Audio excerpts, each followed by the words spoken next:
ለታሪክ ይቀመጥ የረመዳን 27 1445ኛው ዓመተ ሂጅራ የረመዳን 27ኛው ሌሊት ላይ የተመዘገበ ታሪካዊ ሪከርድ ይላል ማለት ነው። እንግዲህ መከተል ሙከረማ ሐረም ላይ በአንድ ሌሊት ሰው ዑምራ ያደረገ ጠዋፍ ያደረገ አብሮ የሰገደ ወይም በዛች ሌሊት ሐረም ላይ ተገኝቶ አላህ Subhanahu Wa Ta'ala በዱዓው ሙጭኝ ያለበት የተማጠነ ሰው ብዛት ዛሬ ሪከርድ ተሰብሯል እስከ ዛሬ ካሉት አመታት ማለት ነው። ለማንኛውም ይህ ቪዲዮም ለታሪክ እንዲቀመጥ ስል እጠይቃችኋለሁ። ሼር አድርጋችሁ በሚሊየን መታየት እንዳለበት ተስፋ አደርጋለሁ ማለት ነው። 27ኛውን የረመዳን ሌሊት በመስጂደል ሐረም ውስጥ እና ከግቢው ውጭ ከ4 ሚሊዮን በላይ ሰዎች ታድመዋል።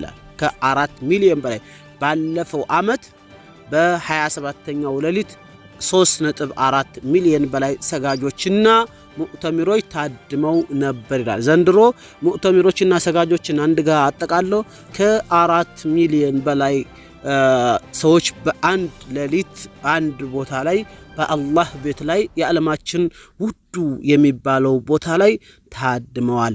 በመከተል ሙከረማ ሐረም መስጂድ ውስጥ ማለት ነው። ታዲያ ይሄ ድል እስኪ አግኝታችሁ እናንተም ሐረም ላይ የታደማችሁ ሐረም ላይ ሆናችሁ ዱዓ ያደረጋችሁ አላህ ቤት ሆናችሁ አላህን የተማጸናችሁ ውድ ቤተሰቦቼ እስኪ ኮሜንት ላይ እንድታሳውቁላችሁ እወዳለሁ ማለት ነው።